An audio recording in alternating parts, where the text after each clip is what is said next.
क्योंकि लालू प्रसाद के बयान के बाद एक बार फिर से सवाल उठने लगा है कि क्या वाकई में इंडिया अलायंस में नेतृत्व परिवर्तन की जरूरत है। नेतृत्व संकट क्या पिछले कुछ चुनावों में मिली हार के बाद पनपा, जिसके बाद ममता बनर्जी का नाम उन्होंने आगे कर दिया। वो ये कह रहे हैं कि कांग्रेस को क्या लगता है क्या नहीं लगता है, लेकिन ममता को दे दो, मतलब जिम्मेदारी ममता बनर्जी को दे दो। अब इसके बाद सवाल ये उठने लगा है कि is it not the high time?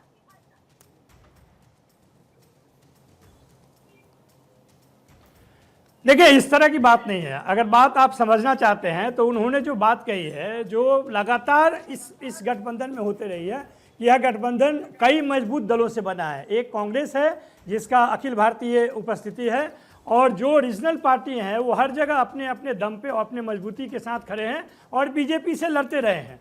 लगभग 8-9 जगह पे जो रीजनल पार्टी हैं इंडिया अलायंस की, वो उनको हराते रहे हैं। यहाँ पर बात रखने की स्वतंत्रता है, आंतरिक लोकतंत्र है। इस चीज को अगर आप कहें कि टूटने जा रहा है, टूटने वाला नहीं है। यहाँ पर एकता चट्टानी है और तभी हम उसी के साथ लड़ाई लड़ रहे हैं।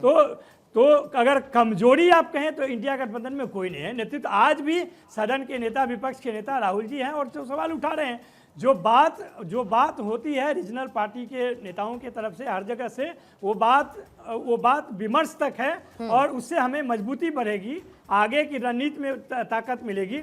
हम यहाँ पे सुपीरियर सबऑर्डिनेट नहीं है। रीजनल पार्टी और नेशनल पार्टी जरूर है, लेकिन जो सबकी उपस्थिति है, जो यहाँ पर भूमिका है, वो मजबूती से अपनी निभा रहे हैं। और हर पार्टी के जो नेता हैं वो मजबूत हैं।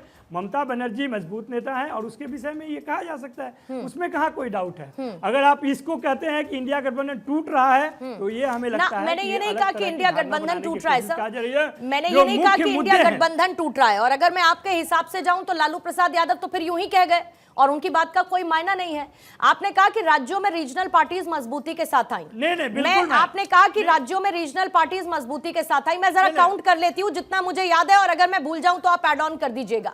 जम्मू कश्मीर में नेशनल कॉन्फ्रेंस जीती, फिर इसके बाद आप झारखंड आ जाइए, जेएमएम जीती, ठीक। फिर उसके अलावा रीजनल पार्टीज का जिक्र अगर आप टीएमसी, लोकसभा चुनावों में टीएमसी का बंगाल में प्रदर्शन अच्छा नजर आया।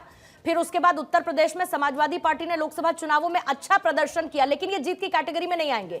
बिहार में आरजेडी का बता दीजिए आप मुझे, खुद अपनी पार्टी का क्या रहा लोकसभा चुनावों के दौरान, कितनी सीटें आई वो आप मुझे बता दीजिए। अब मैं आपको इससे इतर गिना देती हूं।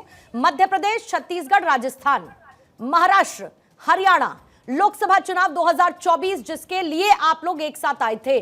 मैंने यह पूछा कि नेतृत्व परिवर्तन की इच्छा है क्या लालू प्रसाद यादव की और बाकी विपक्षी पार्टियों की कि इसमें बदलाव अब होना चाहिए?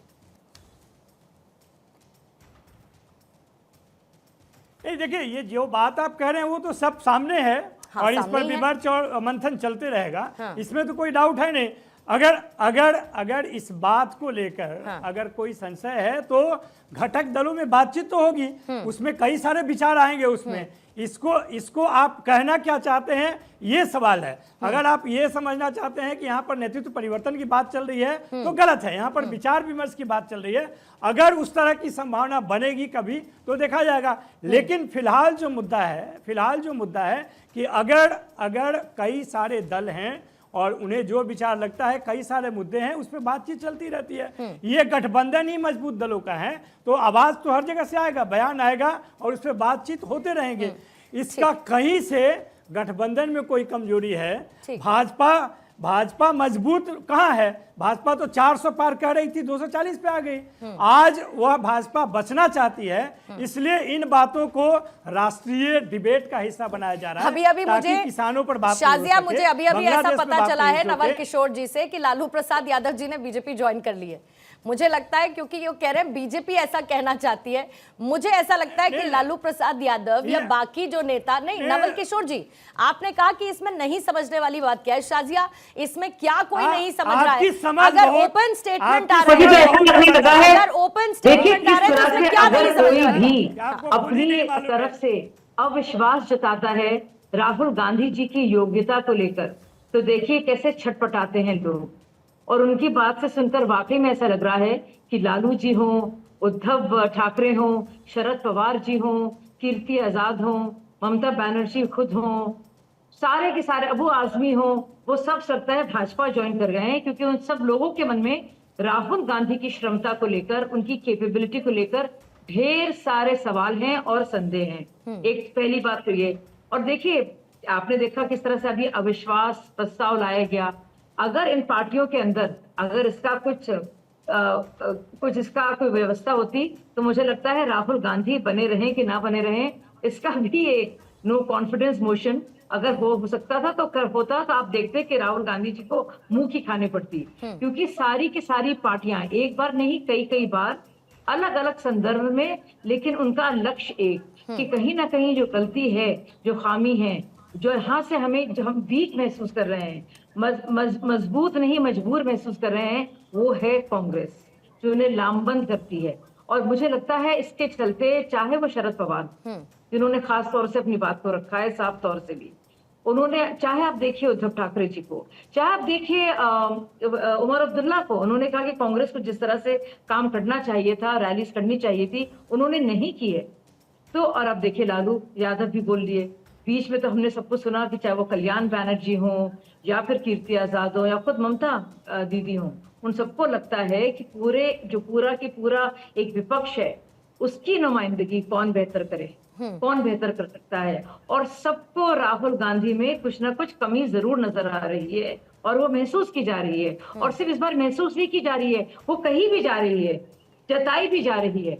तो मुझे लगता है काफी ज्यादा लीडरशिप को लेकर उनके बहुत सारे सवाल हैं, बाकी इन लोगों को खुद सोचना है। इसमें भाजपा का कोई लोकस नहीं है, ये इनकी खुद की डिसीजन है, लेकिन दुनिया को दिख रहा है क्या हो रहा है। मैं बस ये कह रही हूँ, सब सुन रहे हैं, समझ रहे हैं। ठीक है, लेकिन बीजेपी का क्या इसमें फायदा है अगर राहुल गांधी ना होके ममता बनर्जी चेहरा होती है? इस सवाल के साथ मैं आपके पास आऊंगी जल्दी से। तहसीन में आपके पास आने से पहले एक बार संजय सरकार जी आपसे बस प्रतिक्रिया लेना चाहूंगी, क्योंकि ममता बनर्जी के इर्द गिर्द बहुत सारी चर्चा हो रही है।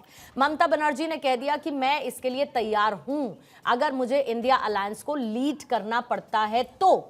बहुत सारे लोग सपोर्ट में आए, लालू प्रसाद यादव का फ्रेश बयान है, तेजस्वी यादव ने उसका सपोर्ट किया है, और इसके अलावा भी हार के बाद क्या ममता बनर्जी सही चेहरा टीएमसी देखती है अब कि अब होना चाहिए अगर मजबूत खड़े रहना इस अलायंस को तो, और मोदी विरोध के लिए लड़ना है चुनाव में?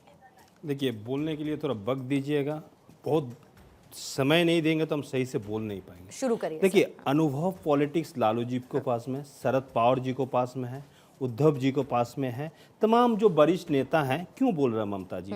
ममता जी हेलीकॉप्टर करके पॉलिटिक्स में नहीं आए हैं, पैरासूट में नहीं आए हैं, 5 स्टार में ब्रीफ देके नहीं आए हैं, और ना उसको कैरोप फलाना परिवार से आया है, कोई कैरोप भी नहीं है। जैसे कोई परिवार आता है जो पंडित नेहरू को बाद में आकर कैरोप इंदिरा गांधी पॉलिटिक्स में आए तो कैरोप पंडित नेहरू, अब राजीव गांधी है कैरोप इंदिरा गांधी, फिर राहुल जी आए कैरोप राजीव गांधी। ऐसा कैरोप नहीं है, डायरेक्ट पॉलिटिक्स में आए हैं, संघर्ष करते एक मतलब तजुर्बा लेके यहाँ पर पहुंचे हैं, जिसके पास में जीरे से लेके हीरा तक तजुर्बा और अल्पिन से लेके एलिफेंट तक तजुर्बा इनको पास में है। और दूसरे नंबर बात क्या है, देखिए, एक राजनीतिक में अनुभव बिना आप कैसे लड़ पाएंगे? आपको बूथ का राजनीतिक, बूथ कार्यकर्ता के बारे में जानकारी नहीं होगा। अगर आप बूथ का कार्यकर्ता से हाथ मिलाया, फिर आप साबुन से और डेटोल से और मिनरल वाटर से हाथ धोने चालू कर दिए, तो ये राजनीतिक नहीं होता है। आप देखें, आप कनॉट प्लेस साइड में जाइएगा, जब देखिए वहाँ पर बहुत, देखिए सर्दी का जो मौसम दिसंबर टू फरवरी, भूटिया लोग आता है स्वेटर बेचने के लिए, फिर फरवरी होता तो स्वेटर बेचना चल के चला जाता। लेकिन इसका मतलब नहीं है जी उसको, मतलब फिर वहाँ पर गर्मी का सीजन है, कॉटन कपड़ा का जरूरत पड़ता है, बरसात आएंगे किस छतरी का जरूरत पड़ेंगे। आप 12 महीने मतलब 365 × 24 आप कुछ ध्यान में नहीं रखेंगे, स्वेटर वाला कल्चर में आप रहेंगे, चुनाव आएंगे, चुनाव में हम भाषण देंगे, भाषण देने के बाद हम चल जाएंगे, संगठन के बीच में हम नहीं रहेंगे, तो इस तरफ से राजनीतिक नहीं होता। वो राजनीतिक अनुभव एक ममता जी को है, इसके लिए लालू जी बोल रहे हैं, इसके लिए शरद पवार बोल रहे हैं, तमाम वरिष्ठ नेता, कांग्रेस के भी तमाम वरिष्ठ नेता बोलते हैं ये कैरोप पॉलिटिशियन नहीं है, ये हेलीकॉप्टर वाला नहीं है, ये पैरासूट वाला नहीं है, 5 स्टार में बैठ के बीप लगाना नहीं, रास्ता में बैठ के काम करने वाले एक लेडीज है जो जनता को लेके चल सकता है, जिसको आज भी 40 रुपये का चप्पल और 250 का साड़ी पहन के घूमते रहती है। बहुत सारे आदमी बहुत कुछ बोलते रहते हैं, उसमें हमको कुछ आते जाते नहीं है। आज जनता देख लिया, अगर विपक्ष के कोई ब्रांड बन सकते हैं तो ममता जी बन सकते हैं, इसमें कोई दो राय नहीं है। आपको मतलब जो सीजनल पॉलिटिक्स करेंगे तो अब कभी सक्सेस नहीं हो सकता। भुटिया जैसे नहीं होना चाहिए, आपको कॉटन के भी सोचने पड़ेंगे, आपको अम्ब्रेला का भी बरसात के लिए सोचने पड़ेंगे। आपका संदर्भ बहुत क्लियर है एंड आई एम श्योर इसका जवाब आदेश भारद्वाज जी भी देना चाहेंगे।